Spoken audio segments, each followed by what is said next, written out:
Good evening, Trinidad and Tobago. It is 1st of June. The ODPM told us today that today is the start of the hurricane season. Satish, if you're there, I forgot to put in the name of the video.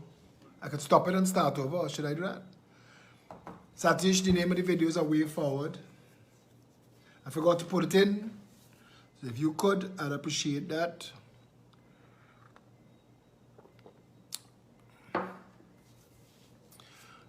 Good evening. A UNC activist had a video tonight, did a live video tonight, to complain about the problems in the UNC. And one of the problems he complained about is that I get along with certain members of the UNC. But I don't toe the UNC line, and I don't say that the UNC is the best party, and I don't worship a defeat of the UNC leader. And he, who believes that the leader of the UNC is his mother, that everybody should fall on the ground and worship her, or shouldn't be welcomed by members of the UNC, or some foolishness. So, anyway, I listened to him and his 100 followers. I watched his 100 followers and their 9 comments, and I thought to myself,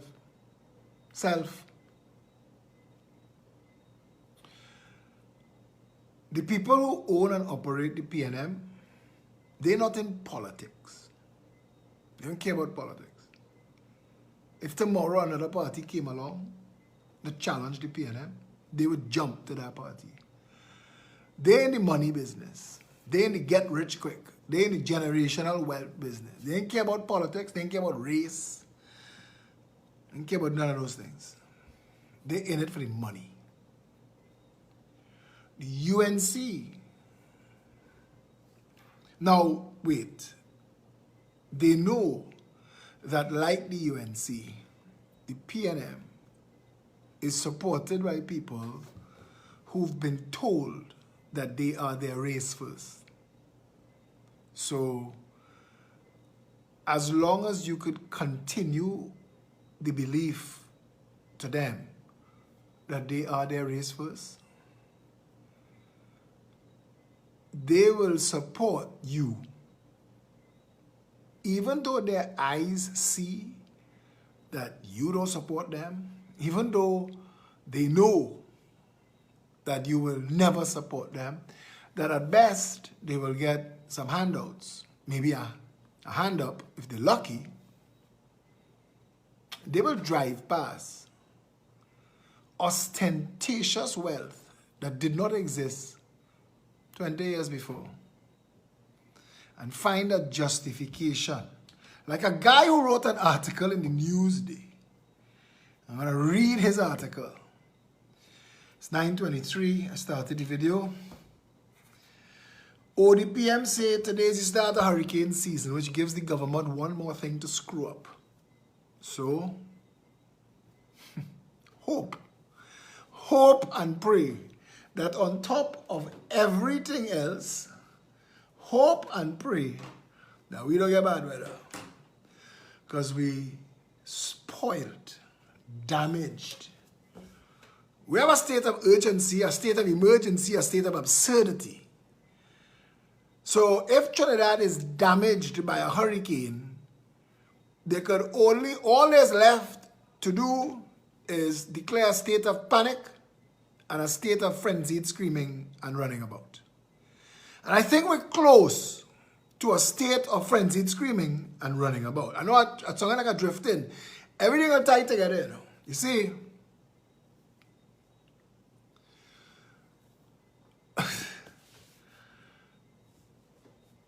like in Indiana Jones or Lara Croft and Tomb Raider, Indiana Jones, the Temple of Doom, like in all of those shows where they get to the master cave and there are all of these devices and you need to get past it to get to the treasure or whatever it is you were seeking, there's some secret that you have to know in Da Vinci Code. There's something you need to twist in a certain way, and something that you have to know, and it has to happen in a precise way, or you don't get the treasure. And in Trinidad, the treasure is national unity.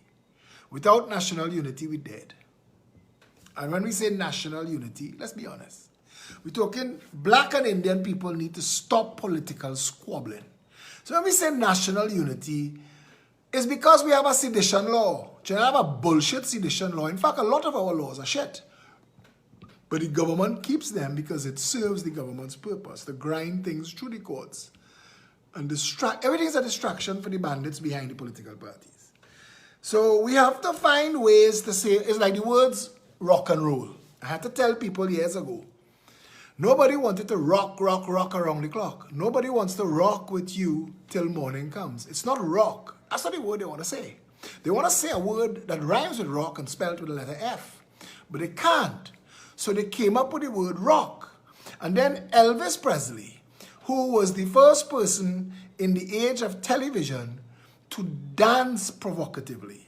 And what is dancing provocatively now? If I say this to you now, you will laugh in a world of pasa pasa, where every woman worth her salt has to have, besides her degree and her resume, she needs to have a TikTok video of her flicking her ass because it's part of the course. So in a world where our culture is raunchy pseudo-sexuality, this is not going to make sense to you. But in the 50s and 60s, in the world, and I want to tell you, in the 80s, George Michael made a song, and the name of the song is I Want Your Sex. And it was banned on the radio. It had nothing. That was the most obscene word in the song, was the word sex. I want your sex. And that was the most obscene word in the song, they banned it.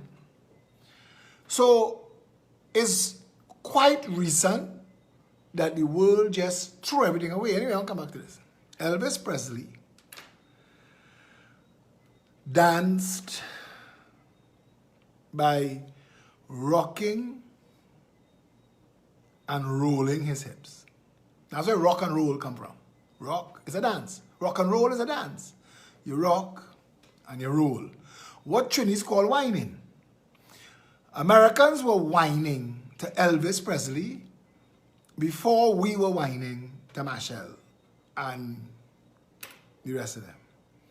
Rock and roll was simulating sex.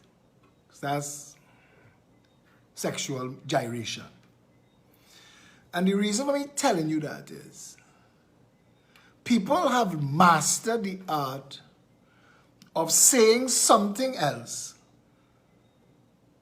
to not say the thing that is illegal. So now the new word becomes as pervasive. Rock. I want to rock you all night long. I want to rock with you. I want to throw you up against the wall and rock you, baby. Rock with me tonight. And look at how many words have the word rock in it. And for a long time, plenty of people don't realize that now. And the word rock became a thing to itself. Like gyro and hero spawned two different languages when hero is the pronunciation for the spelling that is gyro. That's a whole other conversation. But the point I want to make is, and I want to tell you, they can't confront that the political parties have driven a wedge between the two races to exacerbate the divide and rule of the colonial masters. So when people say you're red or you're yellow, or you're PNM or you're UNC, what they're saying is you're African or you're Indian. Which is why Rohan Sinanan would have so much power in the UNC, in the PNM. Because you're high-level Indian. And the same goes for people like Dikoto, who just passed away, and other blacks who go to the UNC. Because it's like you're bringing unity to the party, or you're saying, look, we have, saying that the UNC have black acceptance, or the PNM saying, look, we have Indian acceptance, and it's just a game. But our politics has been based on racism for a long time. I remember when Felicia Holder and Michelle Davis went on CNC3, Hema Ramkisoon asked the two of them, but what's your base? Who's your base? Who's going to support you? Who's your base? In a country where politics is a base thing, I'm using the word base for another one of its meanings. But she knew what she meant. Everybody get in your section is a way of saying it. All Zandali find a hole is a way of saying it. Indians will vote UNC and Africans will vote PNM. So the two parties don't have to do nothing to get that vote. Now the finances, this is the real crux of the matter. The people who are driving Rapai Village, and they wouldn't drive in the Hardin Place Cookery, they'll never have reason to go there. Their job is to siphon off, like a parasite, everything good and valuable out of Trinidad. That's their job. They're just here to suck it out. The political parties need money to win elections. These parasites have realized that you could fool the two of them into a zero-sum game. If I don't give either of you money, then you will make whatever use you could of whatever resources you have to have your fight. Black, Indian, PNM, UNC, red, yellow, ketchup, mustard, wherever you want to call it, right? But if I give you each $10 million, now you both be holding to me. And if it's only one of you could win, because it's a two-party system. So if only one of you could win, no matter what happens, my $20 million safe. I have made a $20 million investment. I've given both sides the same amount of money. A man was telling me that they have a gingerbread-style cottage around the savannah, that on election night, the family there, with bags of red and bags of yellow, and they don't decorate the house until the election called, and then they put up everything in support of that party, because they've put money in both parties. Now they've invested 20 million, the average financier, and most of that money is for the leadership of the party and the internals. This is where they get their money. And their money is small, because they're taking bag of money. Because it is money that the financial intelligence unit knows nothing about. It's not coming out of a bank account. It's not transferring from them to you. You get a bag of money, or bags of money. However you dispose of it, that's up to you, but that's yours. And they know now they are indebted to these people. But they also know that these people know that they're corrupt. Why do the 10 million again? Remember what they tried to do, Jack Warner, after UNC? Some transport contractors. One of them even tried to take him to court, if I'm not mistaken. I don't want to delve too deeply into that. But I make my investment. I was supposed to get payoff. So you invest your 20 million and you might get back 200 million. They don't get back 40 million. They'll double your money. It's not a risk. There's no risk. If a third party is coming up, all the financiers will up their investment from 10 million aside to $30 million aside. $60 million outside now. They're coming back for 600 million or $1 billion. So now, it's the same election, it's the same squabble. They're still equally matched. Because if you have no money and I have no money, we equally matched. If I have $100 and you have $100, we equally matched. If I have 100 million and you have 100 million, we equally matched. And what they do is, they buy up all the time, and they buy up. When we were running, PEP. Everybody who wrote a song goes to everybody, you know, talks to everybody. I have a song, hear the song, listen to the song. You want the song? Where it says PNM or where it says UNC, it could say PEP. Tell me if you want it. So they buy out everything and they buy up everything to block out the third party. It is why the media was so willing to take money and instructions to block me. What it can't explain is why for years I was the most published serial writer in any newspaper in this country's history. There were days when my letter, which was my note that I published on social media, that was also forwarded on my mail out list, and on the mail out list was the media. And on the same day, many a time, my mother used to laugh and joke about it, and then she stopped collecting it because it became too easy. Many a time on the same day, the letter of the day in the Guardian, the Express, and the Newsday were all the same letter written by me. There have been times when there's an article published by me in the Guardian, an article published by me in the Newsday. And then Maxi Coffee, who was financed to take over the Mirror to create an overtly PNM voice, hired me. And he hired me on condition that he get exclusivity. That I had to give him first choice of all my columns. But the media can't explain why, without ever having held public office, I used to be on morning shows to be interviewed more than just about anybody else, and answering issues and dealing with situations in the country from a political point of view.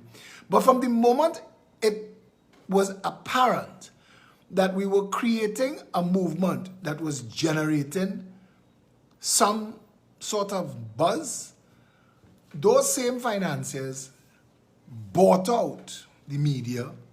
I can never forget Iowa George telling me, partner, two things. That is the highest rated interview we've ever done, you and Aisha Wells, and you could never come back on this station again.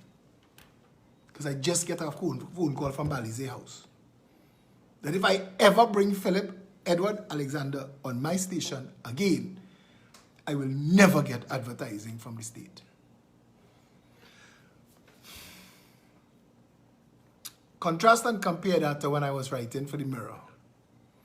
And Maxi would cry tears to me about how badly he needed advertising. And I got him advertising money through Ministry of National Security, through Gary Griffith, and a couple others, and saved him for a while. But Maxi Coffee wasn't a businessman. And when the PNM realized that they were pulling far to front, because the UNC is very good at shooting itself in its foot. And if you give them enough rope, they'll build the gallows themselves. And the whole UNC right now, all of it right now,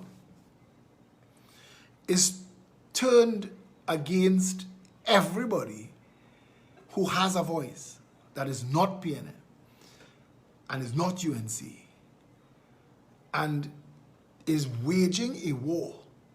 I mean, anybody who watching the bloody war going on between Suzette Lower and the UNC, and neither side winning, you know.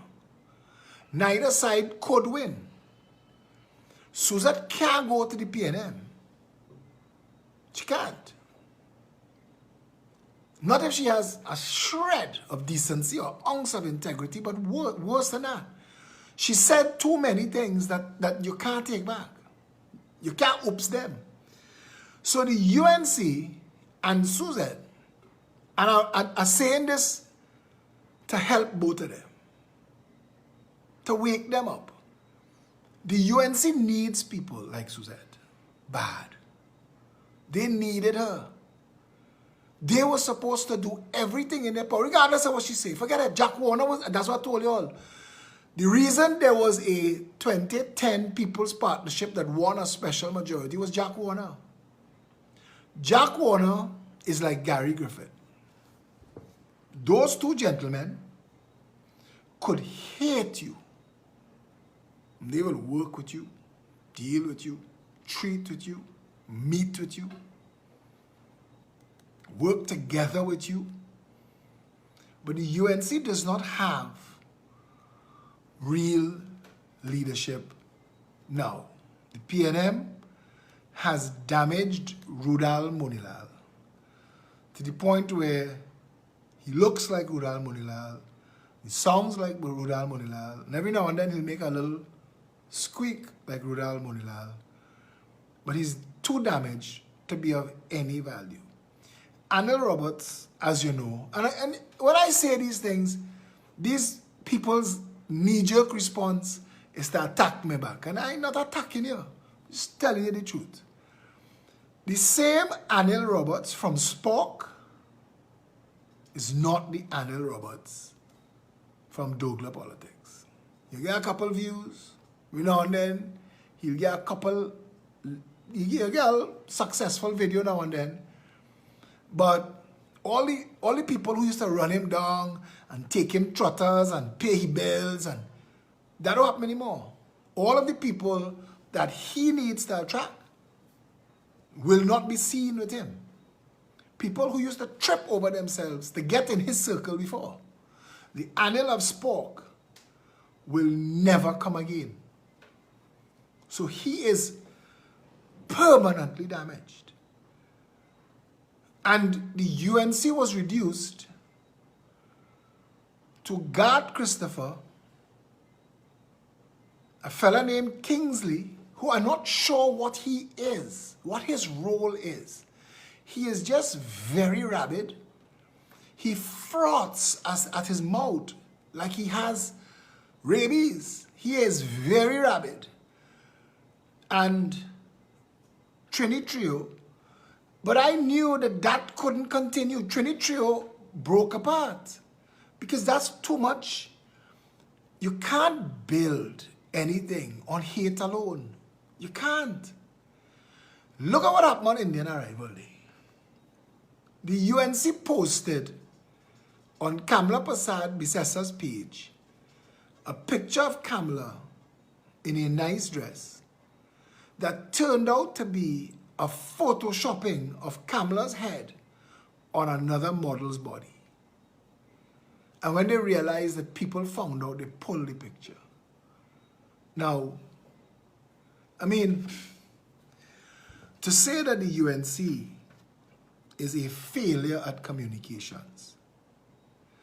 I watch Alan Karim. You know how long I say his name? Because he's become pitiful in his uselessness. And he wrote something tonight. I can't remember what it was. I didn't save it. He got 212 shares.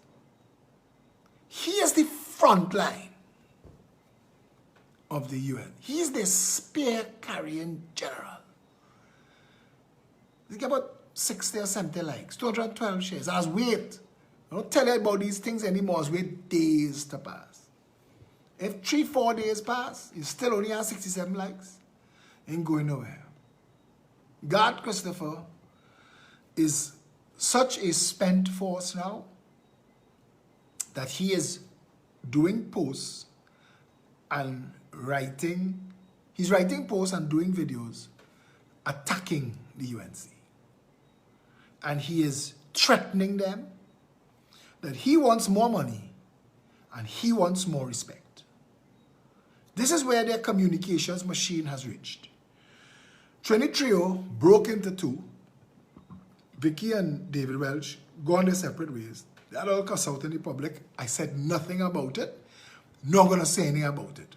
As much as people enjoyed when certain people left my organization and made a big fuss about it, I don't think that this is a victory. Watching that girl Vicky lose her mind and threatened the Prime Minister. Now, I watch a woman, granny killer, a little girl, 16 years old, threatened to kill Kamala. And it was a bad threat. And Special Branch had get involved. And Amory Brown begged for that child. Granny Killer was her name. That's what she named herself. And Amory Brown got involved and begged for her and coordinated an apology. But what this girl Vicky said about Rowley is joke. Granny Killer outlined how to kill Kamala. That's where they were, the PNM. They're not easy, you know. And they knew that they crossed the line and this girl was in trouble. Vicky's comments was crossing a line as well. And I keep telling people, if you have to become the monster that you're trying to move to get into power, what's the point of view? Why does the country need two versions of the same monster? Let them stay.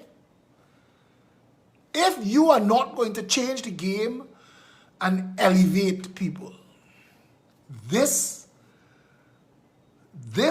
opposition, let's deal with that, cannot pull back together. Besides the fact that there is too much hate, Vasant and Ramona and Tim and Suruj and Bo and Stacy and all of the people that was seen as the UNC. Devant Maraj. I mean, Devant is a big, strong voice. He totally out of politics now. Vasant may be an ass, but he's a technocrat. And he have a name now. He's outlived Dog Rice. He still have a brand. You telling me, now I saying this, and I don't want to work with none of these people. And I don't want to work with Michaela Pandey and them. But Michaela Pandey, in a world of tribal politics, let me use that as the word, Michaela has Indian pedigree because of her last name. If her name was Michaela Ramsing, all the talk she does talk and all the release she does put out for she'll 80 views, she'll get less, if such a thing was possible. She gets attention at all because of the Pandey name. But there's something that they're missing. You see, you could destroy somebody for their minimal performance right now without understanding that that same person in a different position would have a fantastic performance. And if the UNC, it might be too late for this, and we still have about 4 years to go for an election, but it's so damaged. They have so much blood in the water. And I look at the frogs. That is the UNC now. The actual Rodney Charles looks like a frog. He looks like that frog when the internet was new and they had a little frog on a motorbike. Remember that? Remember that frog? Find that frog and watch Rodney Charles. Rodney Charles and Wade Mark, who was a former Speaker of the House, I think he's one of the longest serving parliamentarians in this country's history, had a press conference. And at the end of what the both of them came to say, and I'm telling you, there are 120 people watching. And at the end of what they came to say, they opened the floor to questions. And not a single person had a question to ask. It was one of two things. You did such a fantastic job in your delivery that we completely understand. Or, bro, I don't know, you're saying that people want to hear. Nothing at all. And there's a difference between them blocking you on media. Because today, just today, I did 4 posts and I did a video this morning and I'm doing this video now. I'm not counting this video now. But I did 4 posts and a video this morning that between those 5 things, today, for the 12 hours that I'm awake today, interacted with over 130,000 people. Now, I'm not even leading a political party anymore. I don't ever talk about the PEP, and I don't talk about anything to do with politics. I talk about governance and I talk about country. But those kind of numbers, the Facebook told us the other day, we did twice the entirety of the PNM and the UNC combined, twice. We get our message out. What I don't have is whatever that magic thing that Lara Croft had, Indiana Jones had, and Tom Hanks had in Da Vinci Code that cracks it and opens the whole thing. Because we need to crack through the racist politics. At some point, see how I told they're going to tie back together? I did that masterfully. Surprised myself and all.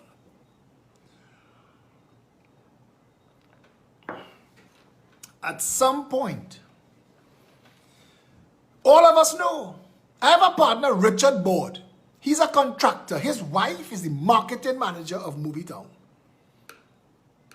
Today, my friend Joey sent me a note that Richard and his wife, Luan, are going to be selling vegetables and fruit bags. And if you might be interested, because they're having financial difficulty. When I was telling the country, now Richard is a man I respect greatly, and this is not to embarrass anybody, but I really needed to put it in the middle class. And I know people is get vexed, but you all need to stop hiding behind fake shame and let people know this is tough times. Don't suffer in silence, because the suffering you're suffering, you shouldn't be suffering in a country this wealthy.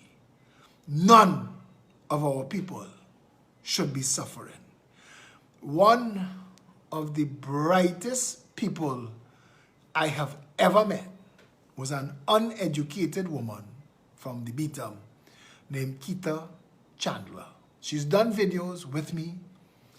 She was, for the PEP, anytime we had any kind of events, she would do the janitor work, make sure the toilets were clean. She operates on the lowest rung of society. But if you listen to her and her critical mind, you will realize what a wasted life looks like. Because Keita Chandler is Barack Obama. She's better than Barack Obama. If Barack Obama was born in Trinidad and Tobago, he might have been one of them fellas kicking ball on the beatum. Now you would say, life is about choices. He didn't have to be that. Which brings me to this article. For all of you who think that life is only about choices, I want you to hear this. I want to read this article to you. It is published in the Newsday 2 days ago. It is the commentary by a fellow named Theodore Lewis. And the name of the article is The Constitutional Rights of Black Children. Now, I have been saying this for 20 years. And tens of thousands of young black lives have been ruined. They've died violent deaths, whether or not they chose to be violent. Now, I've been saying this for 20 years. I'm the only person who's been outside Balize House repeatedly to lay the blame at the feet of Balize House. Theodore Lewis wrote an article. I want you to be here with me after I read this. I don't want you to miss a word of what I'm about to say. You need to hear it. Last night, without knowing that this existed, I spoke to the mothers who danced at the child pass for Fatima and St. Mary's and didn't stop to think about the others who are going to be failing to the point where they're going to be praying, robbing, fighting, kidnapping, killing their children in the future. Because man have to eat. And while you think it is just about choices, that they made a bad choice, I want you to know that statistically in Trinidad and Tobago, and I need to make a phone call. If you all will humor me tonight, I have to read another thing that I wrote 5 years ago. And I hope that I could get it.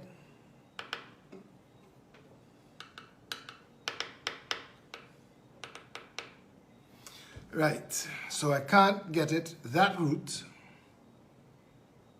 I'll try one more person who would have access to it for me.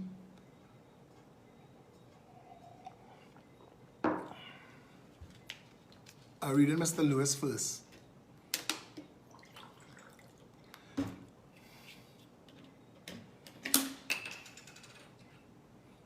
Ma'am, am I disturbing you?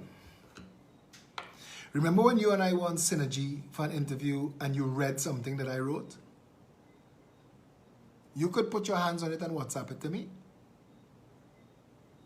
If you could, I'd appreciate it. I can't find it now. I'm in the middle of doing a live video. I'm actually speaking to you on the phone live, but nobody's hearing you. But if you could find that for me, I'd appreciate it.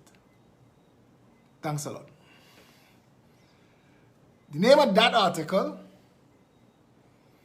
and I want you to know that Richard Board and his wife selling fruits and vegetables now to survive is tied to what Theodore Lewis wrote, is tied to what I wrote. What I wrote 5 years ago was entitled, "It's Not About Race, But." I have the team working on it right now. Satish is on it. Theodore Lewis. The name of this article, this was published in the Newsday 2 days ago. The name of this article, this commentary, is Constitutional Rights of Black Children. I want you to stay with me. I want you to share this video. I want you to get involved in this conversation because everything that is wrong in Trinidad and Tobago, believe it or not, is tied to this. Schooling here is an extension of party politics. As a result, black children attend the worst schools. They're excluded from the best schools. Now, I want you to hear what he says from a PNM perspective. So he lashes out at Kamala and the UNC as his first act, forgetting that these worst schools are creations of the People's National Movement. Eric Williams, his first big foray into stealing public funds, because you steal public funds through public works. You build big things and your cost overrun them. If you're Patrick Manning, you get an approval for Napa for, I think it was $160 or $200 million, and it ended up costing, between Napa and Sapa, I think it's $1.5 billion.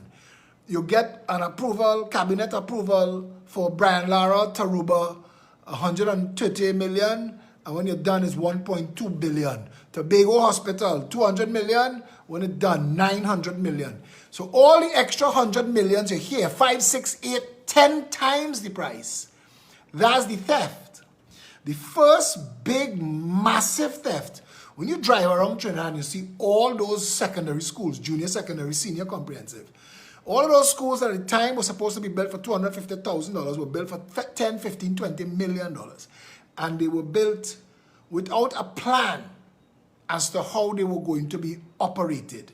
Eric Williams, in his stupidity, thought that, well, if we have schools that work in, because the reason we have a prestige school system and a failed school system is the prestige school system was set up centuries ago by the Holy Ghost Fathers and the Dominican Sisters, and those institutions were religious based, but they were set up to compete and perform alongside similar education institutions worldwide. So St. Mary's College, while other schools in Trinidad have been in competition with St. Mary's College that was built in 1863, There's a hall in St. Mary's College that was built after 1963, and it was called the Centenary Hall. Trinidad was a year old, independent, and St. Mary's College was 101 years old. And while there are schools that still think that they fight with St. Mary's and they have a competition, like Fatima boys just talk about being in competition with St. Mary's. Fatima is a branch of St. Mary's. Fatima was built for the children who couldn't get into St. Mary's. That's why there's a Fatima. And then there's a story about Queen's Royal College. I'll get into that another time. Theodore Lewis wrote, Constitutional Rights of Black Children. Don't feel you're avoiding this conversation. At some point, if we have to wait for Trinidad to completely collapse, at some point, we either have this properly or we will have it shouting at one another, but we're having this conversation. Schooling here is an extension of party politics. As a result, black children attend the worst schools. They are excluded from the best schools. Again, I want to ask, the Common Entrance SEA system is a product, is a carry forward. It is the PNM that is refusing to abolish this child abusing. Talk to psychologists and psychiatrists and they will tell you that more than 70% of all mental illness in this country, adult onset mental illness, is caused by Common Entrance and SEA. But the PNM,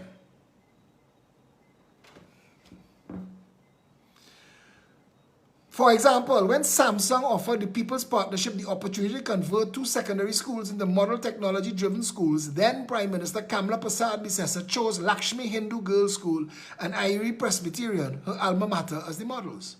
No government schools, just UNC-affiliated schools. Now, I don't know how these become UNC-affiliated schools. I don't know if he means that schools in predominantly East Indian communities, and if in his mind, or if he's writing to the level where, look, let me stop pretending.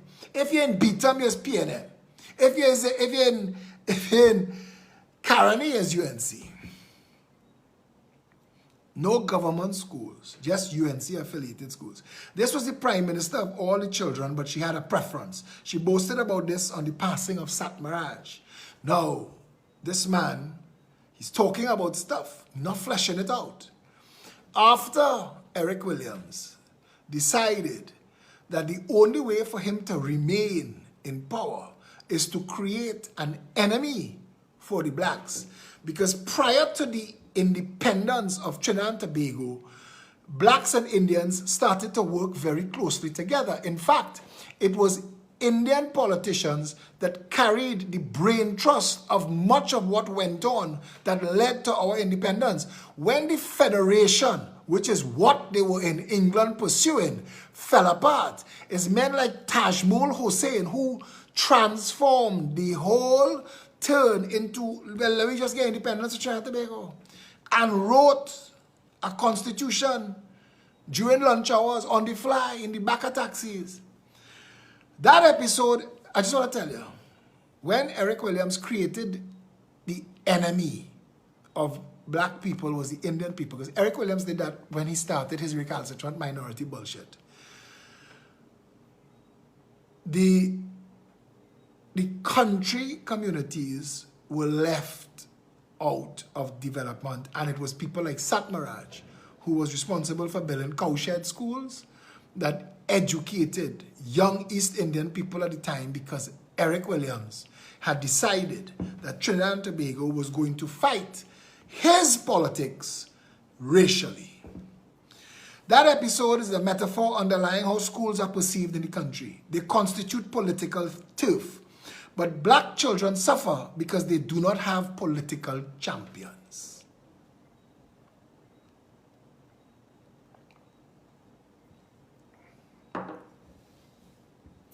If he didn't have to explain it, the entire truth of Mova, Beetham, Laventille, Sealots, River Estate, Patna, Bagatelle, Covine, Rich Plain, Mason, La Puerta, Saganga, Abipujad, Big Yard, Scorpion, Point Cumana, Carenage, Never Dirty, Gonzales, Belmont, Waterhole, Harding Place, Cocorit.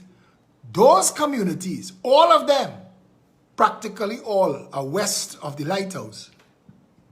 All are west of the Beatum, the Lavas. All of those communities share one common ailment. They are PNM die-hard communities. And this gentleman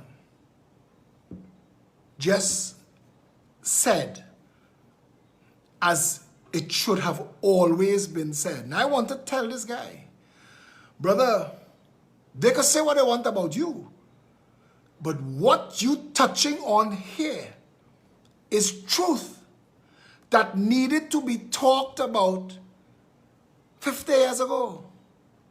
This country has robbed the grandchildren of Africa of anything like a life.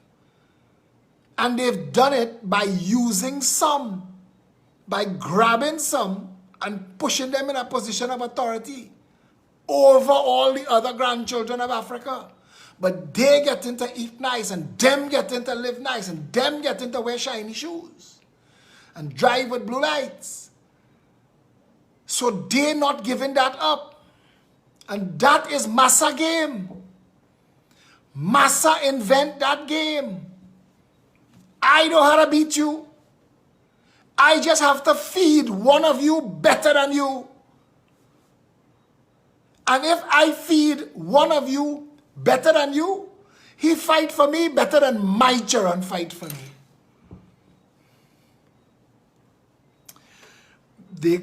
That episode is a metaphor underlying how schools are perceived in the country. They constitute political turf, but black children suffer because they do not have political champions. The dynamic we have here in education is not seen in Jamaica, where very many schools do well and black students could get into Mona to do medicine and engineering. I confess, I don't know if that is true or not. Here, black children are on the outside of the system that leads to university education. That is a fact. It is a kind of apartheid. They cannot get into first choice school that have science and add maths. Hear me. If you put an ad in the paper for a certain type of vehicle, that it gives all of the descriptions of one type of vehicle that exists in the world, only that vehicle can get the contract. If you're not in the schools that doing add maths and science, you're not getting into university to do science, and you're not going to become a doctor or an engineer. And that's what he's trying to say. And the first 20 years of a human being's life, the first 16 educational years, are the most important years. I told you all last night in the video last night about the black man in Sangre Grande who came up on that microphone to argue with me in his 6 days. And you could hear this man's mind work. The man is logical, critical, brilliant. You could see that he is fast on the uptake. He understands. But he was denied education, and because he was denied education, he was a hustler for his whole life. He was denied the chance that he could have been something. If Barack Obama had grown up in Trinidad and Tobago, he would have ended up parking cars outside us end. Here, black children are on the outside of the system that leads to university education. It is a kind of apartheid. They cannot get into first choice school that have science and add maths. Professor Vereen Shepherd of Mona writes that Jamaica once agreed to separate school systems as early waves of indentures settled there. But soon it was realized that one state, two school systems was not going to work. But we have that here. Black failure is accepted as routine in this country and may be the result even of congenital abnormality. They're done, so their parents should be more circumspect. That I hear from black people. I hear that, and I think to myself, how is it possible? I saw the other day that a guy named Brent Joel passed away. May he rest in peace. Brent Joel, I was in class with Brent Joel in St. Mary's College. And I will never forget, I built a club called the Power Station in Long Circular Mall. And it was the first real nightclub that didn't have a color bar. You could have come in the Power Station, Red, white, black, green. You just had to be dressed well, and we wasn't letting in 2 and 3 man at the same time. Ask Tweez, ask Benny and Martin Hatem of High Fidelity, ask Randolph Goodrich of Code 9. We built a club for everybody. You could be anybody. Ask Robert Ashley Steele. He's be all on the streets. He was a manager in that club. Ask Stephen Hadid, who owns Luce. He was one of the director shareholders. Ask Donny Hadid. Ask Anthony Chow from Customs. All of these people were involved in that. And we built a nightclub that was cutting edge. Light show. Music. I mean, come on. And I remember we had something. This was 1993. They had no internet. We had a black notebook that we guarded. When you came in the power station, you had an opportunity to put down your name and your address and even your phone number. And we would print invitations. And we didn't just used to go, in those days, to advertise a club. You didn't have social media. We would go and we would print our invitations for the parties that are coming up next week in the club. And we would drive around Trinidad on Sunday and put invitations. Your invitations come in an envelope addressed to you in your mailbox. And I remember Brent Joel used to receive his at the airport. And one day, I went personally, and I was putting it in his hand. And Brent said, you know, I only came to that club once. And I write my name down on the list, but you could take it off the list, you know. Because that club have too much, well, the N-word. But Brent Joel was black. And I never understood. And I've been asking. I mean, I am half Syrian, and I hate corrupt Syrians. But I love Syrian people. Generally, Syrian people are nice, decent, caring, loving people. I have known Syrian people my whole life, people like Tolat Lakis and the Elias family that used to live on the corner of O'Connor Street where I grew up, and the Lakis family, Tolat and his family. And I've known a lot of good Syrian people. I want to tell you, the hatred I have for corrupt Syrians and what they've done to this country is not hatred for all Syrians. Because generally, and I'm saying this here again, Syrian people, even, and let me tell you something, there are some Syrians who have worked to damage my name with Syrian people to pretend that I hate all Syrians. And that's not true, because I'm half Syrian. My father is full Syrian. So for me to hate all Syrians, I hate my father. And while there are times I want to clout him, I can't hate him. The point I want to make to you is this. I've never understood what was done to the grandchildren of Africa to make them have, some have such self-loathing. And I see it, I see a lot of it in Keith Rowley. I see the choices that he makes. And it makes me wonder. Because I know that it was conditioning. It was conditioning from slavery. It was conditioning through colonial times. It was a conditioning in your mind. Because two things happen. Massa, light black skin, white slave owners. They had a president of the United States. He make a set a red to run. He was a president. Massa like black skin. And Massa make plenty half-breeds. And because their skin was lighter, they were, it's not because their skin was lighter, it's because they were Massa outside child. They were elevated in the hierarchy of the plantation. But it read, because you can't say, thy Massa outside child, thy Massa outside, thy Massa son child. It just looked like, once your skin light and your hair a little straight, you're better off. I don't know if that's the programming. But again, until we have this conversation respectfully, we are going to continue to consign 500,000 people to a life of if. And then when you watch that you take the average person of color, Indian or African, out of Trinidad, and you drop them in a first world country, they go so far, so fast. It is unbelievable. Anyway, continue this man article. On a radio program last year in which I was a participant, Brinsley Samaru asked me if I did not think that black children suffer from post-slavery syndrome. I had never heard so much stupidness. The education desk is stacked against black children. You have schools standing in the middle of the East-West corridor, P&M territory, but black children are locked out, like if this is Alabama or Pretoria in the old days. The Academic Performance Index API study of 2016 found only one excelling state-funded primary school in Port of Spain and environs and 19 failing schools.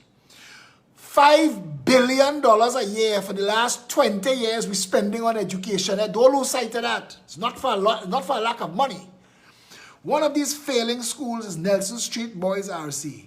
That is where Professor Courtney Bartholomew went to school, the great man. Our system of shunting children to schools based on an exam and race is unconstitutional and Stone Age. It is cruel. My granddaughter not going through that. My daughter isn't either. My son went through it, but he didn't have to suffer from it. Two children on the same street competing for access to a school. Very many Indian working class children suffer because of the SEA. The prestige schools turn away the children of the Indian brother with the stall in the market. His children go to comprehensive schools. He is not a Brahmin. The laws of Trinidad and Tobago state that education is guaranteed at any age between 5 and 16 years, and accordingly a person will be deemed to be of compulsory school age if he has attained the age of 5 years and has not attained the age of 16 years. It says in section 7, chapter 3901, under the head Prohibition and Discrimination, that no person shall be refused admission to any public school on account of the religious persuasion, race, social status, or language of such a person or his parent. Nobody told Naparima about this clause. Our system of placing children along separate life paths at 12, based on the decisions of religious denominations, is a cruel, ungodly process. It is discriminatory. I could stop here. I believe and agree with everything this man just said. And the only people who disagree with this are the people who have benefited from it. And I have asked, why couldn't all 20,000 children that go through each year have access to the same high level of education? How come? The Bible says, suffer the little children to come unto thee. Some of the religions take this literally. They leave black children suffering outside the gate. So we see the problem. Our C system violates our laws. We must look at the 20% racket. You have to.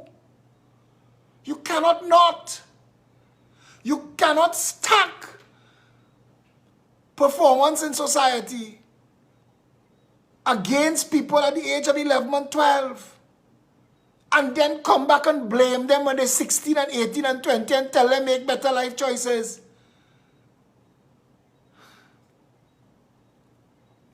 According to the 2011 census, I know why he had to quote the 2011 census. We've not had a census since. We overdue for a census. We're flying blind. We don't know what's going on in the country and who really here, and how much it costs them to manage them. According to the 2011 census, the following is our religious profile.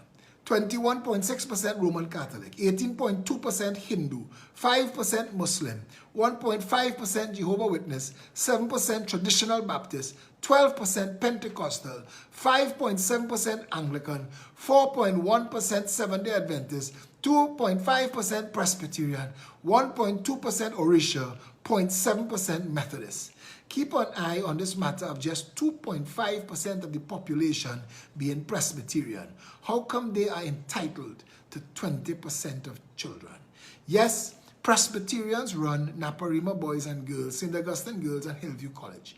These schools are state-funded, but they operate in an exclusionary way like private schools, and they all have one peculiarity, which is that they are overwhelmingly Indian schools. Black children can get in if they can play sports. In this country, unless you came in late, a good proxy for race is the last name. Using this common sense approach and based on SCA results published in a supplement of one of the daily papers on October 9, 2020, the following reflected the placement of children with Indian surnames in selected schools. Naparima Boys, 69.2%, Hillview, 71.1%, Presentation Chaguanas, 86.8%, Presentation San Fernando, 60.8%, Naparima Girls, 89.8%, Lakshmi Girls, 96.9%, SAGs, 81.1%. Now, before he goes on, I want to say, he did not do a comparison of the population makeup of the community. But these numbers still are not reflective of the breakdown of society. But neither does Fatima College or St. Mary's College or Holy Name or St. Joseph Convent. Neither does the jail. And neither does the car park, Riverside car park for homeless. We have disproportionate numbers. I don't know if Satish are going to segue away from his article. And I'm going to read mine. And I want you to hear this. I wrote this 5 years ago. No, it's not about race, but without having enough population to influence a seat, much less an election by votes, the Trinidad Syrian community has taken control of the nation's food importation industry, the fast food industry. They control the lion's share of supply to the public health sector, the alcohol industry, are closing in on the baking industry, and are almost finished consolidated control of the construction sector. The Trinidad Chinese, whose number also cannot influence the outcome of a local election, much less impact the national vote, control vast sections of the supermarket retail trade, entertainment, finance, and own most of the media. Like the Syrians above, they control major state contracts and are massive players in the electrical, plumbing, and hardware industries. Who owns all of the car dealerships? Who owns all of the car dealerships, the insurance companies, the malls, the real estate development companies, even culture? Who owns all the major carnival bands? What do the Afro-Trinis have to show for their vast majority and the might of their vote over the past, I wrote this, 57 years? Almost 58 years of PNM having social and economic power, trillions of dollars spent by PNM governments on all manner of projects. Why do the grandchildren of Africa, the PNM's base according to the media, outnumber all races in number of persons incarcerated, have the lowest performance in education, lowest home ownership, lowest business ownership, yet have the highest rate in homelessness, in drug addiction, death by violent crime, gang membership matters before the criminal court? What have Afro-Trinis gained from die-hard support of the PNM besides suffering, squalor, poverty, and the bottom rung of the social ladder? Why have none of those trillions and none of those projects been spent on the development of the actual people who keep putting the PNM in office? Walk, Morvan, Beatam, Lavendale, Sealots, Covin, Bagatelle, Mason, River Estate, Factory Road, Bridge Plain, La Puerta, Saganga, Caranage, Abipujad, Never Dirty, Gonzales, Belmont, Cocorite, Waterhole, Harding Place, Scorpion, Big Yard, Nelson Street, East Port of Spain, and ask yourself, if this was never a race thing, and the PNM only wins because of the Afro-Trini vote, why do the Afro-Trinis en masse end up with the loser's end of the national stick? Walk, Goodwood Park, Glencoe, Bayshore, Shorelands, Westmoreland, Columbus Circle, Goodwood Gardens, Victoria Gardens, Fairway, St. Clair, Falsey. When the elections are over and they say they win, who is the day that the mass of PNM supporters think that wins? 57 years of PNM control of the public sector and 41 years of PNM control of the Treasury and the legislature.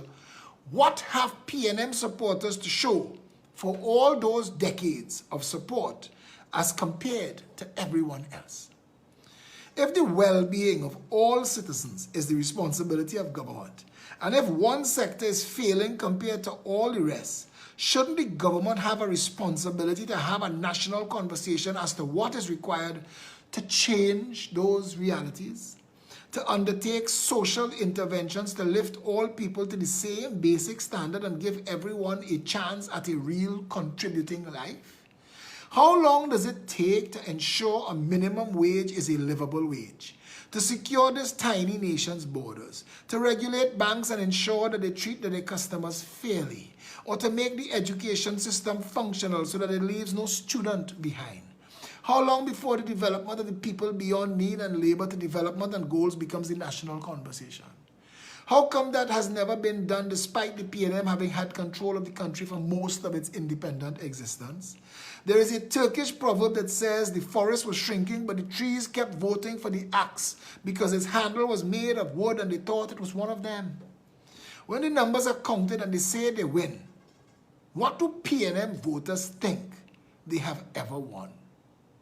Politics and elections will never offer a solution to the true circumstances of the grandchildren of Africa in this country until the supporters of the PNM wake up to the reality of what exactly they give their vote or their apathy to. If race voting ever helped anyone, how come it has never really helped them? I want to say to you that this gentleman's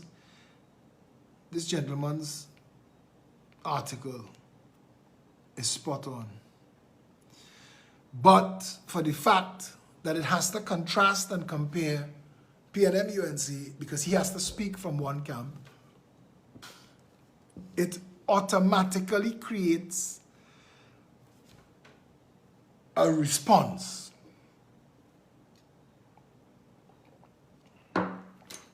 where people stop listening to understand and they listen to defend.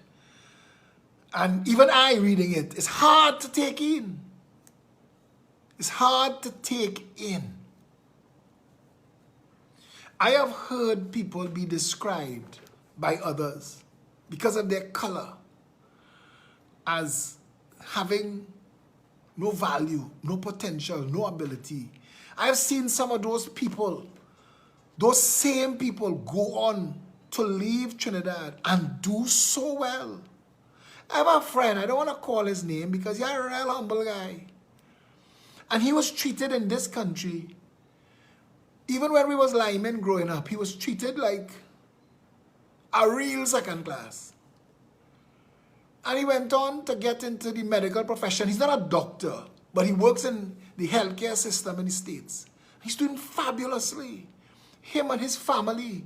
And he don't know that I still follow him and look in on him from time to time. I mean, we chat when we chat, but it's few and far between.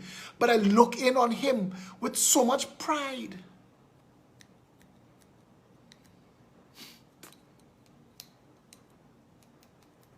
I grew up in a country because I am not easily put in a compartment. I'm not. Syrians at a certain level are very clannish. I'm not Syrian enough to be Syrian. And I'm not black enough to be black. I'm not white enough to be white. I've never fit in anywhere. So I've never been an automatic inclusion, but I've also had the benefit of being allowed to tag along with the other races. And I grew up in a country of casual racism. When I say casual racism, the people using the racism, I talk about as a teenager, and this was a time when nightclubs, you had to be a certain color to get in the club. And as the night go on, if the club not crowded, the color bar would drop and you would be able to get in if you wait around. And people used to wait around, hoping that the club don't get rammed so that they could get in. They're not bright enough to get in, but hopefully, you know. I grew up in that. And I've been, so when I hear people who don't know talk about Enchebella Club in Long Circular Mall, they don't know enough to talk about what it was. But the power station was the first power station, was a game changer. It only lasted for a year. But that year, we party every night. Every single night. But I want to talk about that casual racism. I don't hear it as much now But then I'm not plugged in at that level now. So I don't know what goes on at that level. I really don't know. I remember somebody telling me the gazelles drink with the gazelles and the zebras drink with the zebras, and that is how it should be. And the person who told me that was very black.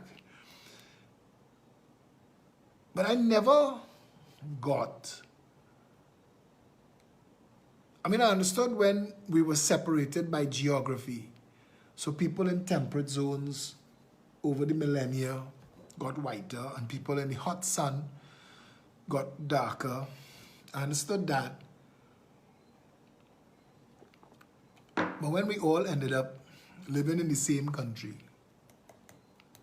I mean, we were flung together here by different massas. Some of our massa was come and buy a chain and bring in a boat. The others was running from the law and running from debt and running from bankruptcy and running from poverty. We were all flung here, Trinidad, flung together here. And we've been together here now for quite some time.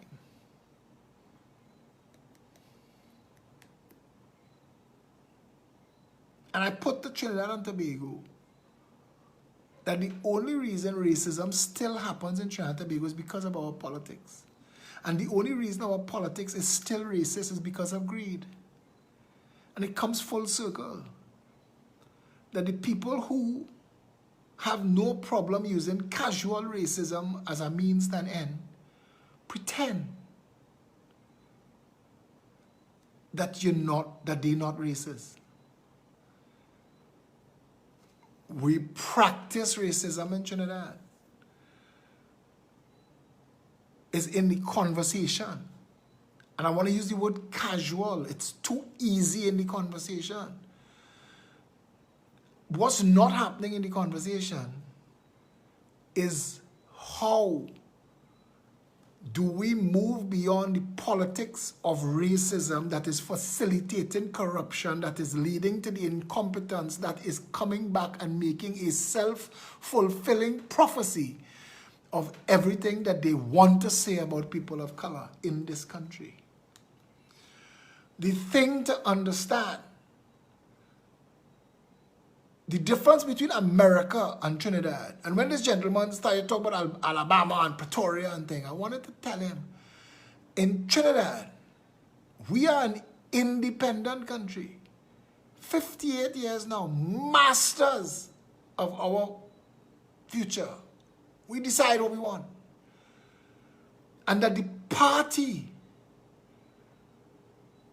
that has ruled this country the longest has been the party that has boasted its existence on a base of black skin.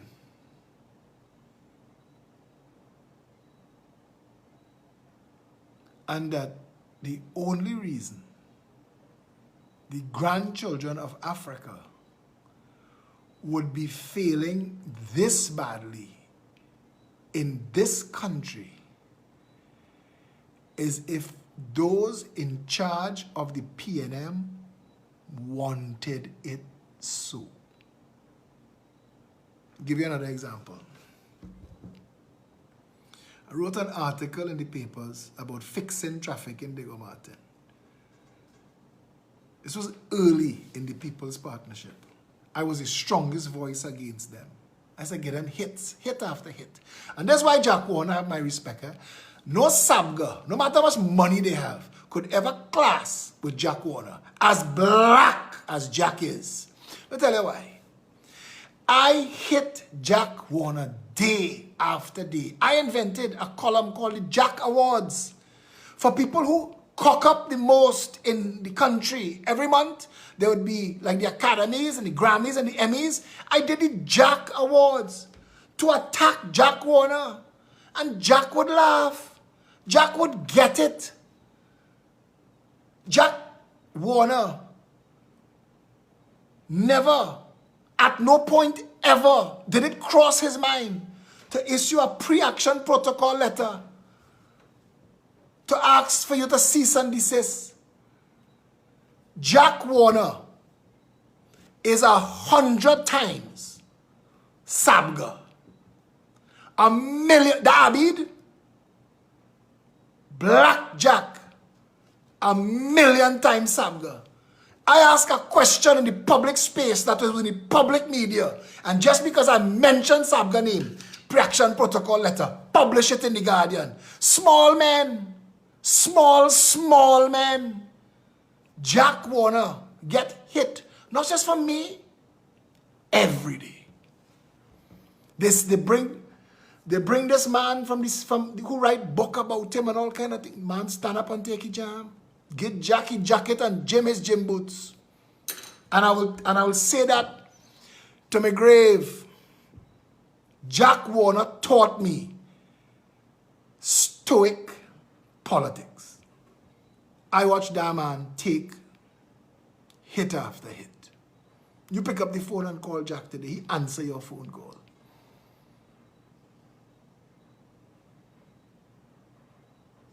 But back on the point.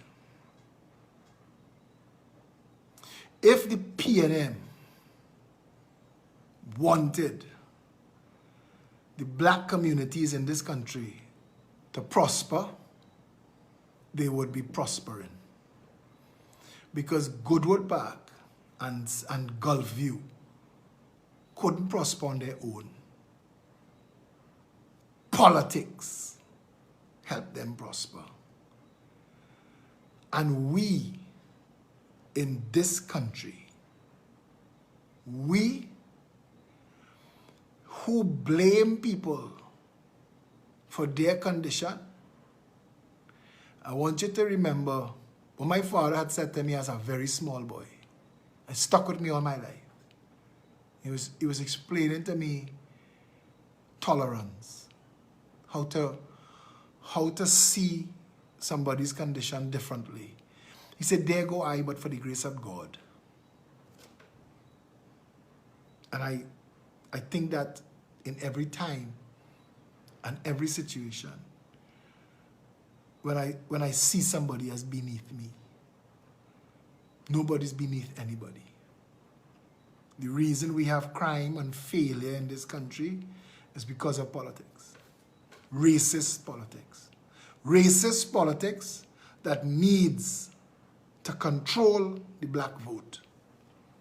And the only way the PNM has found to sell the bullshit they sell to black people is to keep them undereducated.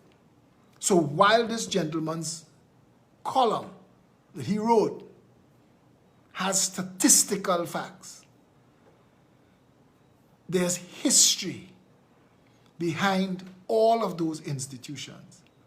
And he needs to pay attention to that. And he needs a part 2 to his column.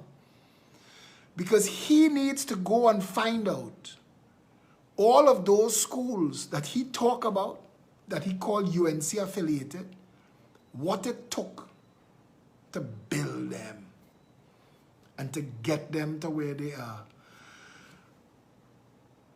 East Indians in Trinidad and Tobago have been on a defensive for so long. They've been told that they're second-class citizens by politicians for so long, led by the PNM. PNM have done that. And they've done that in the allocation of the budgetary spend, where roads and lights and pavements and drains didn't reach in some of those communities until Basdio Pandey won the election. People talk about Kamla and box drain. But you had to build box drains. And you can't know the importance of a box drain because you live in communities that have roads, pavements, sidewalks, normal drains. All of Woodbrook and St. James and everywhere, St. Clair, they have box drains covered with pavements. The communities that got all of those contracts, the UNC was building box drains by the mile. They were building box drains by the mile. Civilization got into some of those communities in concrete. Outside your house, get a box drain. All you reach. But they have communities in Diego Martin. Just get box drain election time too. Because poverty was left and consigned to nothingness as well. And it's only when they felt that people was breathing out the necks, they come and give people thing. But lampposts, Nizam Bash, and it's a shame that Rodney Charles and Barry Padarat and them fellas in the parliament, they had people like Nizam Bash. Nizam work was to take electricity to those communities, and he did. There's been a racist politics practiced in this country for too long. And the only people who benefit from racist politics are the people who benefit from the division of the races. I want to say, and I want to come back to how I started. Without unity, we're not going anywhere. If the grandchildren of Africa and the grandchildren of India don't get it yet, politics of race not helping. Racist politics is not helping. So if you get into politics to cuss other people for their race and to denigrate and keep them back, you're hurting yourself. We are a collective. It is not high thinking to say, unless all of us go forward, none of us going forward. That is not being magnanimous. That is stating a fact and defending your own position. Everybody in this country that looks out of the window have grown accustomed to seeing the world through the crisscross of metal burglar bars. This country has spent billions of dollars in home security that could have been spent making there no crime in this country. The things that we should have secured with the borders, end the drug trade, end the funny money trade, a proper financial intelligence unit, a proper integrity commission would have ended corruption in this country. The integrity commission should have had the power of search and seizure and the power of arrest and compel to court. Our members of parliament live in Trinidad and Tobago like they're above the law. They're not. They're not, and took too long to bring that case against Marlene McDonald, and they have plenty of them that deserve a case on both sides of the aisle.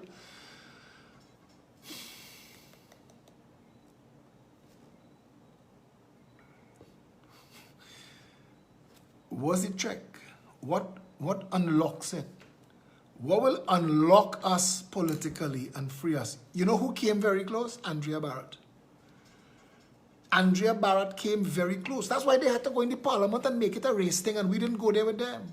That's why they had to wait to have a woman. I didn't want to say it. They're so despicable. But they had to choose who they was marching for. I want to tell you something. Andrea Barrett united all of us. That's what she did. She came so close. And if there wasn't a COVID-19, Andrea Barrett would have 500,000 people out in the street by now. It wasn't stopping. It was growing.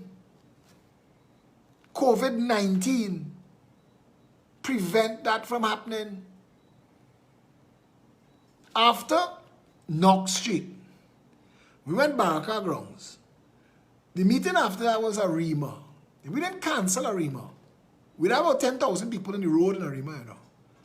But South was going to be massive. South's meeting was going to be massive. And they knew. Everybody knew. Everybody knew.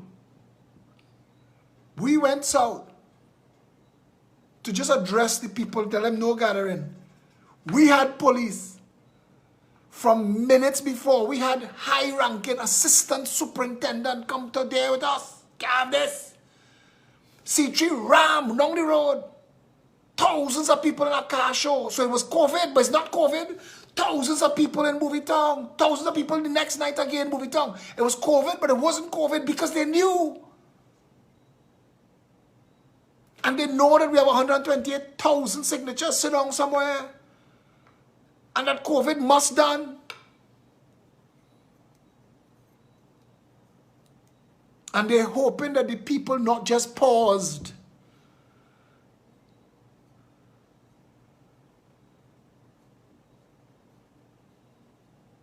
I want to tell white Trinidad and Syrian Trinidad and Chinese Trinidad and black Trinidad and Indian Trinidad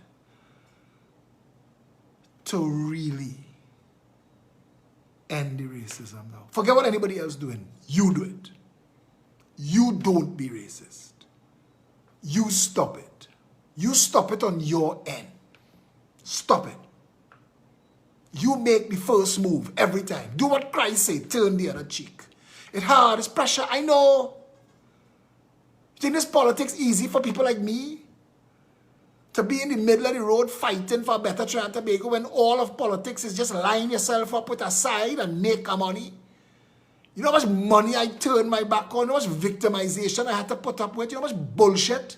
How much attacks from people who want to love me? You could see it. They want to love me bad. They want to claim me. They want to get on the ground, touch their forehead on the ground. Look, Philip Rich, he's one away. They know what I bring to the table. You know how hard it is to turn away from all of that and fight for the country instead? I know. I know how hard it is what I'm asking you to do. But like Andrea did, Andrea helped us isolate the corrupt and the racist, the criminals. Andrea Barrett got us to a place where we was moving as us and them. And you had to make sure you was on the correct side. We could do that by our choices now. Fixing the things that are wrong in Trinidad and Tobago, they're real easy. Everything in this country, education, healthcare, national security, public utility, social development, management, all of it could fix in 5 years. All of it. Trinidad is a dot. All of it could fix in 5 years. 5 years.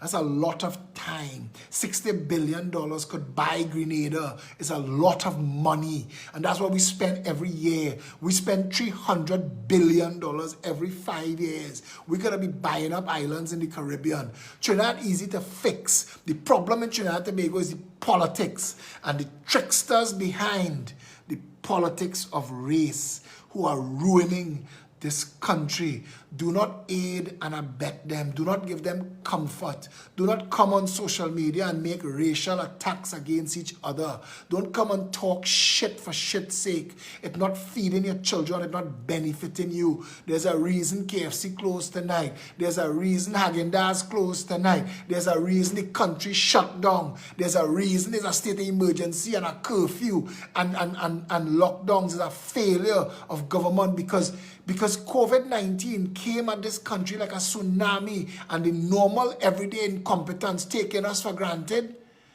couldn't do the job. We have a doctor in charge of one of those things. She had about 4 big posts drawing 4 big salaries. Don't think that we all in this together. Today I launched a petition. I want you to find the petition and sign that petition. It's online. We are demanding that all of them take a pay cut and no Kamla. We're not talking about 5%. You need to take a 50% pay cut. The people watching you all now, the people watching all of you, COVID has unmasked all of you. COVID has demonstrated that no politician, no government opposition politician in this with the people. The fact that we have to come and tell you all now by petition to do the right thing, and we're going to do it. We're going to get that petition signed. We're going to get 200,000 signatures on that petition. That's the goal, 200,000 signatures. So all of you who are on the live right now, find that petition, sign it, and work to get 100 people to sign it. Send it to them, email it to them, WhatsApp it to them, tell them, sign this. Because the parliament needs to see it, it needs to hear it, it needs to know that night could run till day catch it. You could ignore us now, but election must call. It must call. You know that you blink twice and it's election again. We're not going to stop trying to get you all to do the right thing. So start doing the right thing natural. And stop the politics of hate and race. We're not going to reward that. And I want to tell Suzette and the UNC, your futures are tied to each other. Stop the fighting. Stop it. If I didn't want better for the country, I'd watch all of y'all destroy yourselves and laugh. Because that's how crab in a barrel does work. The lower y'all go, the higher I go. I don't want that. I want everybody to do well. I want all of us to come out of this doing better. All of us. That's what we need to want. We need to want that for each other. If you're living in a multi-million-dollar apartment in Mocha and you're trying to play that you care about people, sell it.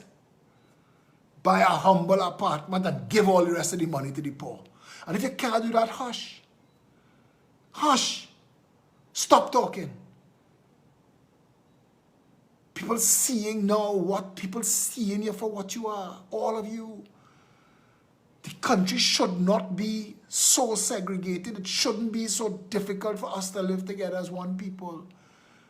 It shouldn't be so hard to feed all the people. It shouldn't have been so difficult to go into Morpha, Beetham, Laventil, and Sealot. Start there. This poor fella sprang along dead, taking this to his grave. Tell all that's the navel of the country. As long as Morpha, Beetham, Laventil, Sealot suffering, the country can't do well. It cannot. Let us educate ourselves. Let us educate each other. Let us stop being greedy, looking for generational wealth. Everybody chasing the same thing. Generational wealth in a country where it's getting harder and harder to live. So what does generational wealth help generations to come if they have to run from their country? How does it help them? How? Generations and traditions and name and community, those things help.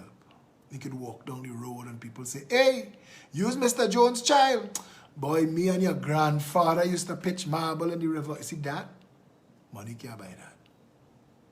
Money can't buy that. Don't let them fool you with your skin color. Don't. Don't let them fool you with fake promises. Don't. Tell them come better than that. And don't give me talk. Give me action. Cut your salary. All of you. From the president, come down. Take a 50% pay cut until COVID is resolved. You want to give us talk? We paying you. Voluntarily give it up.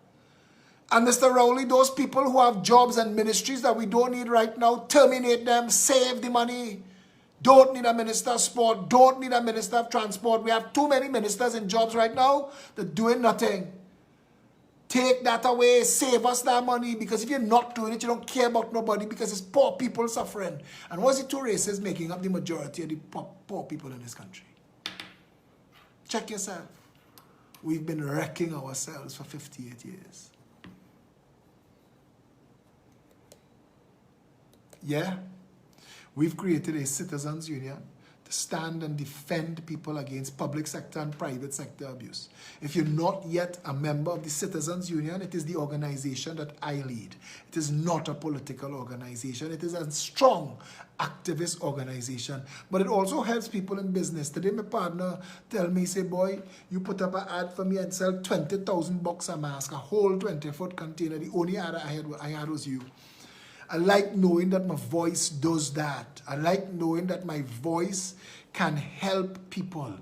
Watch me. For $500 a year, you get to be a business affiliate of the Citizens Union. All of our members are told to bring their business by you. And I use my voice to say your name to the millions of people who watch me. Come and help us, and we help you. That's what community is about. We charge stupid money. $350 to be a member of the Citizens Union. Just the Citizens Union membership card, the benefits of that card alone saves you back that money 10 times over. If you want to be a member of the Citizens Union, just go to citizensuniontt.com or citizensuniontt.org. You can call 486-2888 or 471-2888. Both of those spelled 486-CUT and 471-CUT. Joseph Rich Paul is on the thread, so he's going to give you a lot of this that I'm saying. He's going to put it in the thread. So if you're going to say, Philip, say the number again, don't type that. Scroll and look for Joseph Rich Paul. Look for Hadassah Charles McLeod. Look for Charmaine John. Look for Felicia Holder, Satish Ramsaran. You all know the usual suspects. Reach out to them. Denise Harvey, Anthony Senanan, they're still around. Reach out to them. They'll help you and they'll guide you. Join the Citizens Union. It's a way for us to survive and to go forward after COVID-19. We're taking care of our own people. Felicia asked me to remind you that we have a hamper drive. If you would like to help with the hamper drive to make a donation, if you want to make a donation of one hamper, donate a hamper, call Felicia, 769-4590. Call her and say, I'd like to donate a hamper, or I'd like to donate 10 hampers. I know I have plenty rich people on my thread. I have fellas like Roger Chin who will pick up the, who tell me, I will pay for that. There are people like them. And I know I'm putting you on blast, Roger, but you gotta take that. But we have a lot of good people. And they've helped us. Help people. Help us help people. There are a lot of people who are suffering right now. Can't put a plate of food on the table. We have to pay attention to that. Somebody have to be paying attention to that. Help us help them. If you would like to help. We are getting hampers for $250 for one. That is made up and it will feed a family of 4 for about 2 weeks. If you would like to help sponsor 1, 5, 10 hampers, just reach out to Felicia or you can WhatsApp me, 682-2110. But the best thing always is to go directly to the source because I still have to forward it, what you sent to me, to Felicia. So go directly to her if you would like to help. Sean Sinarayan is the man in charge of membership. Felicia and Joseph Rich Paul coordinating the business affiliates program. Joseph Rich Paul is the marketing manager and he's coordinating the business affiliates program. So if you would like to be a business affiliate, reach out to Joseph. You're automatically a member and you're an affiliate. You win twice. Yeah? What else to tell you? I think that's about it. We have no more housekeeping to do. We are working very hard at getting out our first edition of the newsletter. What's keeping it back is we have hundreds of businesses who we are trying to include a list of businesses for CUT members to take their, to give their business to. And we're trying to get as many of them on the first edition as possible. So that's the only delay, but it will be available online and Satish is responsible for that and it'll be updated as Joseph and Felicia and the others bring on new members, new business affiliates. Yeah. I want to again thank the people who've been with us from the very start. People like Harvey Sori of Unique Woodworking. Harvey's a good guy. Real good guy, Harvey. Has helped us and he's helped us do things from behind the scenes. Sometimes you need something and you say it and Harvey's a fella, he will jump out and take care of it. Our next good guy is Ricky Amar. I'd like to say a special good evening to the people behind. You see, I can't even call your name because you don't want me to call your name. So I can't give you the credit you deserve, but you deserve a lot of credit. You all are good people. People should know. You should let people know that you're good people. There are a lot of good people in this country. Yeah. What else I have to deal with? Satish Ramsaran, I hope you are paying attention because I'm not getting Felicia. And is there anything that I am forgetting? We did a poll tonight. Do you think the government, Prime Minister, Cabinet should take a pay cut? 97% of the people on the live tonight said yes. 97%. We are going to make this a big issue. TV6, CNC3, get involved now. Start to poll it now. See what the public is saying. We want the government, all public office holders to take a 50% pay cut. And that is still a joke. That is still a joke. There are people making $1 million a year. A salary, $1 million. Take a 50% pay cut. At least feel something that the rest of the country feeling, and by taking a pay cut, you're contributing to help people who's starving. How could you be making $200,000, $300,000 for the year and know that they have people who can't even put a bowl of soup in front of the children tonight? How you sleeping? I don't get it. I don't understand. Why are you all so silent? The government should be leading the charge, taking care of people. The National Insurance Board could tell you right now, it could print it out for you tonight, all of the people in need. Address them. Yeah? Join the Citizens Union. We will be working in together to make this country better. We will make sure that we consult our members by virtual poll, by referendum, before we make any decisions on anything to do with this organization. The Citizens Union belongs to its members. And it is something you want to be a part of, to know what it is like to be part of something where you could call or message and say, hey, I am a member and I need assistance with so. And we guide and we help wherever we could. Something else I was just going to say. Okay, now, the mad rush, don't do the mad rush. Some of you don't listen when I say this, and you just send me a WhatsApp for no reason. If you get regular WhatsApps from me, then you are on the broadcast. So you don't have to respond to this. You are already on the broadcast. If you do not get regular WhatsApps from me, send me a WhatsApp with only your name. Nothing else, not even the words hi or hello or how you're doing or I like what you're doing or I support you, nothing. Just your name. I'll tell you why. Because every time I do this, we get thousands of people who send a WhatsApp to us. The process is we have to copy your name, to save your name, and then that copied name we add to the broadcast list. It's tedious, it's manual, and if you write a single word besides your first name and your last name, and please don't send us Samantha or John or Miriam, chances are we have 2 and 3 already. So when we go to add it after we save you, we don't know which Miriam you are, or which Samantha, or which John.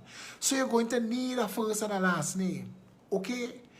And all I want you to send me is your first and last name. I want to say this over and over, please. If you hear me, if you are going to respond to this, if you send me a WhatsApp that has anything but your first and last name, we have to delete it. We have too many to deal with, to come and type up your name 3 times. Understand, we are asking you to help us.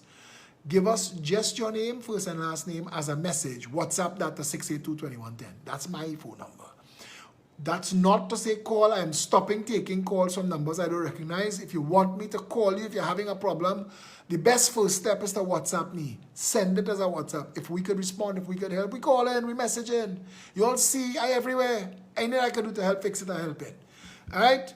Don't take my number and add it to the mail out that includes your wife or your husband or your children, where you send out verse of the day and Jesus loves you. I appreciate it, but again, I am overwhelmed with messages.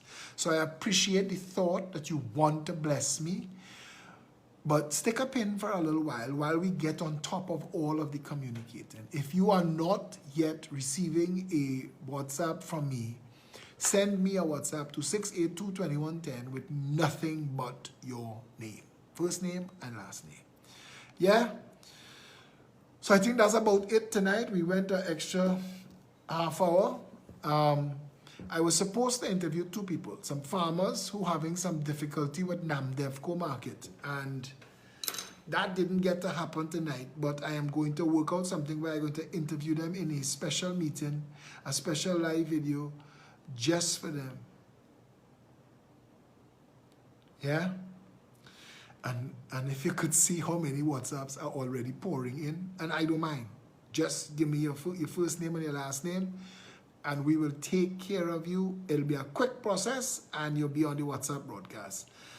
The other person I was supposed to talk to, you see, there's another reason why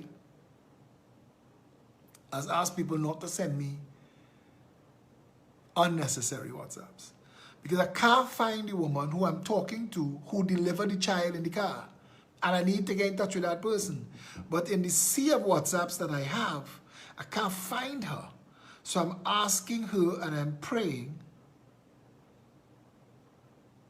Rowley, who on your team is the thoracic medical director at Cora, the COVID coordinator, an army doctor, a director at ERHA, and something else in the public health lab? Which one of your doctors have all 5 of them positions? Keith, how many salaries they drawing for that?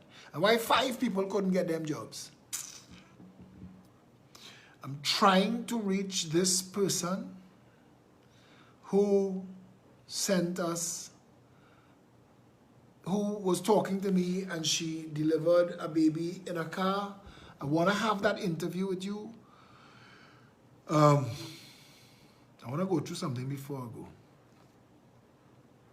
As of now, Trinidad and Tobago has tested 182,000 people. Of that, we've only had 24,000 positive cases. Of that 24,000 positive cases, 14,249 fully recovered. At present, because of the May spike, we have 9,558 total active positive cases. But of those, only 458 are in hospital. And of those, in the whole year and a half we fighting COVID, we've had 507 deaths. Now our deaths are high compared to the world average. But 507 deaths from a pandemic over the course of 16 months should not have been allowed to destroy our economy. We have given 98,000 people a vaccination for a virus where 99% of the people who get it will quarantine home so as not to share it and deal with it home. No hospital required. Nobody don't call them. They know. They don't call you because they know you're not going undead. 1 in 1,000 might have a problem. And those people go to hospital and they take care of you there. Yeah? At some point, we're going to have a conversation about the mismanagement of our public health sector. Satish has created a petition. We were all set to launch it when this girl Nazma Mullah jumped out herself and put out a petition, Rowley to step down. And we didn't want to get confused with that nonsense, so we stepped back. We knew it was going to fail, and it failed. Gone, nobody talking about it again. We had to wait a couple of weeks. We put out this petition today for the pay cut. We want a quick, everybody sign it, send them the numbers for them to see. There's just political guidance. Ignore it at your peril. We're moving forward.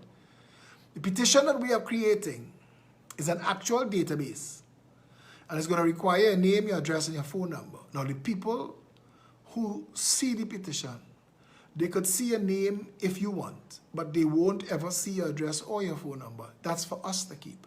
And we might even ask for your email address if you want to give it to us. And the reason for us asking for all that information is we want to be able to quickly and directly contact you. It's like how I told you about how we used to distribute the invitations for Power Station way back in 1993. We want to be just as scientific now with being able to contact you directly and tell you that we are having this meeting or this is happening, sign this petition. We want to be able to contact you directly. And if you'd like to be part of that, we have thousands of people that we WhatsApp directly now through the groups and the broadcasts and stuff, and hundreds more are going to add themselves tonight, if not thousands. The speed it's coming in at, I'm sure. And I'm proud of all of you who respond so quickly, because it is together like this we're going to fix our country. If it could fix, it'll require all of us to come together. There are a lot of good people, technocrats, people who could actually get the job done. If you vote a government into office that's not there for the thieving, it's there for the governing. I am somebody like Gary Griffith. I like knowing I get things done. Gary's a fella, his name will go down in history. I want that for me too. They have a lot of good people like that. You need to give those people a chance at it. Now, I know when I speak highly of Gary Griffith, they have those who have reason to not like him, but there are people who have reason to not like me. There are people who have reason to not like Christ and Mandela and Martin Luther King Jr., Gandhi. All had haters, and I'm certainly not putting myself in the class of those persons. I'm just saying that if they could have had haters, who the hell is me? So, to the people who think that I care if you don't like me, watch me. The only thing I care about is that your vote for racist corruption has destroyed my country. I don't need to talk to you about it. I ignore. When people attack me on my threads or on my wall, they get away with it for a couple minutes. As soon as one of the admins encounter it, we block them for life. They'll never have the pleasure again. They'll come back with a fake profile if they're lucky and behave themselves or get banned again. It's take a lot of work to create fake profile just to come and stalk my wall. But the truth of the matter is, we open for conversation. We open for proper disagreement and discourse. We no longer tolerating bullshit. What does they say? Grant me the serenity to accept the things I cannot change, courage to change the things I can, and wisdom to know the difference. That's the game now. Not fighting things that I can't fight, and not doing blunt force politics, and not doing unstoppable force politics, and dealing with the people who want to know better, who want to do better. And if at the end of the day, there's no role for me in the politics, I cool, I calm, I happy as I am, I feel as if I have already given back more than I was supposed to as a citizen to my country. I have sacrificed and I have done for the orphans, the disabled, the homeless. We ain't talk about that for a long time. The poor, we've worked for them for decades. I feel like I've assisted in government. I've done for the people in Diego Martin where I live. I solved the traffic coming home every evening. I could solve the traffic going out in the morning, but they don't want it to solve cheap. They want to spend $1 billion with China Railway or whoever, and boy, listen, well, you're smart enough to know, with a backhoe and some paint, I could solve the problem coming out of Maraval this weekend. And the backhoe is just to take down traffic lights, because you wouldn't need traffic lights after. There's a solution to everything. The traffic coming out of Diego Martin, so easy to fix. You have Barbara Green for about, I don't know, half mile a pitch for land that exists right now for that lane. If they want to do it, it can be done. We need to decide. But that's a conversation for another time, and I know that I've kept you all up and out long. Thanks a lot for those of you who were with me tonight. This is a serious conversation. This race politics not helping nobody. It's not helping anybody, even the people who have big work and big position and big car, living in big house, living in freaking fair. They can't go nowhere. When you reach home, you're telephoning God, I come in. You're going through the gate for the community. Then you're going through your gate, past your security, feeding big dog that watching you twist. If you look sharp, they want to bite you. You have 19 lock on your gate, on your house gate. You're running inside to press thing quick, so Blink or Vigilance or whoever else know, yeah, it's you at home. How is that a way to live? How is that success? Success is when you and everybody around you living nice, where everybody happy and content and peaceful, and we get into explore the depths of our consciousness and our minds and exchange goodwill with each other and be involved in everybody's own well-being. You know what a different level of existence it would be to live with each other in harmony. God gave us everything we needed in this country to never have to work hard again. And we worked hard at destroying it. Irony in a nation that spends so much of its time in church, temple, and mosque. Again, another conversation for another time. Going forward from here, the solutions to all of our problems is in uniting ourselves as one people under one flag. And if we can't do that, buy a ticket and go somewhere else. Trinidad not going to be a good place to live if we don't fix it. It's not. Yeah?